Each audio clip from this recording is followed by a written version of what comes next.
You're not falling apart because of the disaster outside.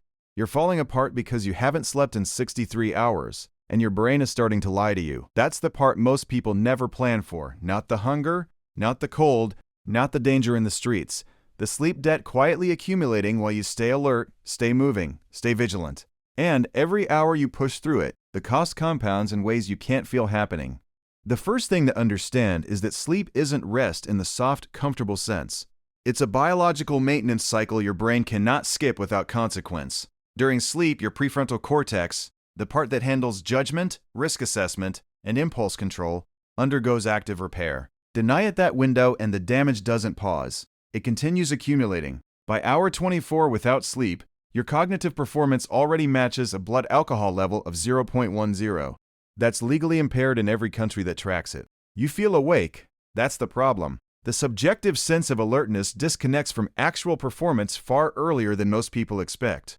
You think you're making clear decisions. You're making fast ones and calling them clear. In an apocalyptic scenario, grid down, supply lines broken, constant low-level threat, this distinction becomes life-defining. The person guarding a door on hour 38 of no sleep is not guarding anything effectively. Their reaction time is degraded. Their threat recognition is patchy. Their emotional regulation is gone. Small provocations feel enormous. Paranoia begins threading into ordinary perception. That's not weakness. That's neurochemistry behaving exactly as it was designed to under prolonged deprivation. The brain, starved of its maintenance window, begins rationing function. Non-essential processes, creativity, long-term thinking, social calibration, get quietly defunded. What stays online? Raw threat response, basic motor function, and just enough conscious experience to feel like you're still in control. You're not fully in control. You're operating on a stripped version of yourself. Around hour 40, something else begins. Microsleeps. These are involuntary sleep episodes lasting between 1 and 30 seconds. Your eyes may stay open. You may remain upright. You will have no memory of the gap. In a stable environment, a microsleep is unsettling. In a survival environment, it's a silent threat multiplier. You're watching a perimeter, and then you're not for 4 seconds. And then you are again with no awareness of the break. The weather has shifted. A sound has changed. Someone has moved. Your brain missed it, and your brain will not tell you that it missed it. This is where the apocalypse becomes more dangerous than people model when they're planning their survival strategy in comfort. Most planning assumes a functioning mind working a degraded environment. Sleep deprivation reverses that. Now you have a degraded mind working whatever the environment throws at it. Food can wait longer than most people think. Water pressure builds faster. But the cognitive collapse from sleep loss arrives quietly, steadily, and with almost no reliable self-warning system. By day 3 of minimal sleep, 4 hours or fewer in a rolling 24, most people experience perceptual disturbances. Shadows move wrong. Sounds arrive from the wrong direction. Faces look unfamiliar. These aren't hallucinations in the clinical sense, though full visual hallucinations do occur with prolonged total deprivation. They're processing errors, the brain filling gaps with noise because the signal is too degraded. In a threat environment, processing errors cost exactly what you'd expect them to cost. The physical deterioration runs parallel to the cognitive collapse, and the two accelerate each other. By day 2, cortisol and adrenaline, your primary stress hormones, are running chronically elevated. Your body is treating wakefulness itself as a threat signal, flooding your system to keep you functional. That has a cost. Elevated cortisol suppresses immune response, accelerates muscle breakdown, and disrupts blood sugar regulation. You're burning through reserves faster than food intake alone can explain. Your hands shake slightly. Not from cold, from a nervous system that has been in low-grade emergency mode for too long.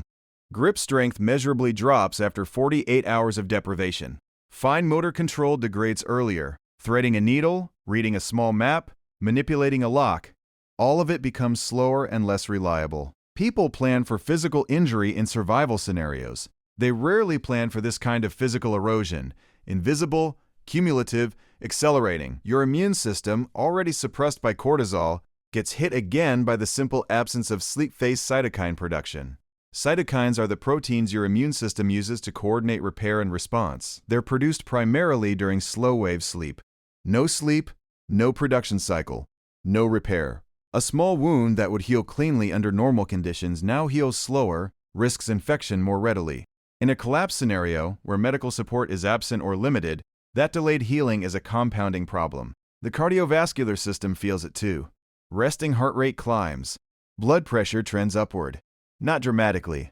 Not in ways you'd necessarily notice without a monitor, but the margin your body has for physical exertion, running, climbing, carrying, quietly narrows. You think you're the same person you were 3 days ago. You are not. You are a lighter version of that person, running on stress hormones and habit with narrowing options in every direction.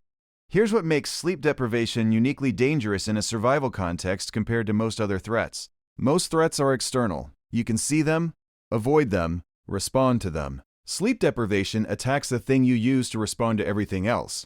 It's not a wound. It's not a toxin someone introduced. It's what happens when a biological requirement goes unmet. And the longer it goes unmet, the less capable you are of recognizing how compromised you've become. That's the feedback loop that makes it so quietly devastating in extended emergencies. Around 72 hours of total sleep deprivation, psychological symptoms intensify noticeably. Emotional responses become unpredictable. Anger arrives faster and stays longer. Trust erodes. In a group survival situation, this is where internal conflict spikes. Not because people are fundamentally selfish, but because the social brain is running on fumes.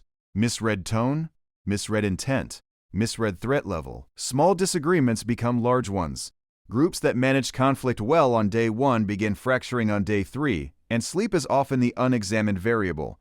The person who insists on keeping watch all night because they're the most capable is, by morning, the least capable person in the group. That's a hard thing to accept when you're inside it, because the feeling of urgency and alertness can persist even as the underlying performance collapses. Stimulants, caffeine if available, delay the perception of fatigue without restoring function. You feel more awake. Your reaction time, your judgment, your emotional regulation, none of that recovers from a cup of coffee. Caffeine masks the signal without addressing the deficit. The debt remains, and it will collect. Sleep, even fragmented sleep, is not all equal, but it is all useful. A 90-minute cycle completed allows the brain one full pass through light sleep, deep sleep, and REM. Even a single completed cycle offers measurable recovery in alertness, emotional regulation, and decision quality. 2 hours of genuine sleep in a 24-hour period is not ideal, but it is meaningfully different from 0. In practical terms, this means sleep rotation in a group isn't a luxury, it's a capability preservation strategy. The group that protects its sleep is not being soft, it is maintaining the only tool that makes everything else possible. Knowing when to rest, how to rotate, and how to create even minimal sleep conditions, that requires preparation, not improvisation. Real emergencies and real extended survival situations require guidance from trained professionals, emergency preparedness experts, and locally relevant resources. What the science makes clear is this: the body has many systems you can run into the red for a time. Sleep is not one of them. It is not a buffer. It is a requirement. The apocalypse doesn't have to kill you with something dramatic. It can do it quietly, across 3 days, with nothing more than the slow erasure of the mind you need to survive it.